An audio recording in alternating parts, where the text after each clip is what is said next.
Meaning of diphthongization. Diphthongization. Diphthongization.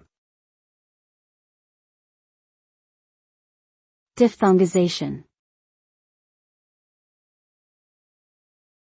Diphthongization.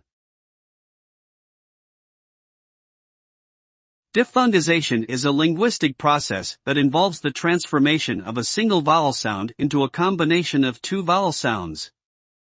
The resulting sound is called a diphthong, which typically starts with one vowel and ends with another within the same syllable. For example, in English, the word ride may be pronounced with a diphthong as raid, with the first vowel sound gliding into the second.